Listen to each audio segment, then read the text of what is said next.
বাংলাদেশি নারীদের বিয়ে করার ব্যাপারে নিজ দেশের নাগরিকদের সতর্ক করেছে ঢাকার চীনা দূতাবাস।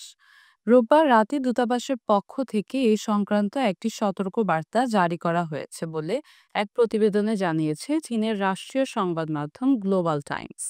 গ্লোবাল টাইমসে প্রকাশিত প্রতিবেদনে বলা হয়েছে, চীনা নাগরিকদের বিদেশিদের বিয়ের ক্ষেত্রে আইন কঠোরভাবে মেনে চলতে বলা হয়েছে সতর্কবার্তায়। এছাড়াও অবৈধ ম্যাচমেকিং এজেন্টদের এড়িয়ে চলতে এবং শর্ট ভিডিও প্ল্যাটফর্মের আন্তঃসীমান্ত ডেটিংয়ের বিষয়বস্তু দেখে বিভ্রান্ত না হতে পরামর্শ দেওয়া হয়েছে। দূতাবাস চীনা নাগরিকদের বিদেশি স্ত্রী কেনার ধারণা থেকে বেরিয়ে আসা এবং বাংলাদেশে বিবাহ করার আগে ভালোভাবে চিন্তা করার পরামর্শ দিয়েছে। জানা যায়, চীনে নারী পুরুষ অনুপাতের ভারসাম্য নষ্ট হয়ে যাওয়ায় সে দেশের বহু পুরুষ বিবাহের জন্য অন্য দেশ থেকে হবু স্ত্রীকে আনার পরিকল্পনা করছেন।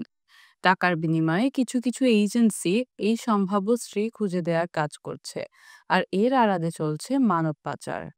চীনা দূতাবাস জানিয়েছে, তাদের দেশ কোনো এজেন্সিকে আন্তঃসীমান্ত বিবাহ ম্যাচমেকিং পরিষেবা চালানোর অনুমতি দেয় না। তাই চীনা নাগরিকদের এসব এজেন্সি থেকে দূরে থাকতে এবং অনলাইন রোম্যান্স স্ক্যাম থেকে সতর্ক থাকতে পরামর্শ দেওয়া হয়েছে, যাতে আর্থিক ও ব্যক্তিগত উভয় ক্ষতি এড়ানো যায়। এই ধরনের কেলেঙ্কারির শিকার ব্যক্তিদের দ্রুত চীনের জননিরাপত্তা কর্তৃপক্ষের কাছে রিপোর্ট করতে বলেছে দূতাবাস। বার্তায় দূতাবাস মানব পাচারের বিরুদ্ধে বাংলাদেশের কঠোর অবস্থানের কথা তুলে ধরে সতর্ক করেছে যে, বাংলাদেশে অবৈধ আন্তঃসীমান্ত বিবাহে জড়িতরা মানব পাচারের সন্দেহে গ্রেপ্তার হতে পারেন। দূতাবাস আরও উল্লেখ করেছে, বাংলাদেশে বিচারিক প্রক্রিয়া সাধারণত দীর্ঘ হয়। যদি কেউ মানব পাচারের সন্দেহে গ্রেফতার হন, তবে আইনি প্রক্রিয়া শেষে রায় পেতে কয়েক মাস বা এমনকি কয়েক বছর লেগে যেতে পারে।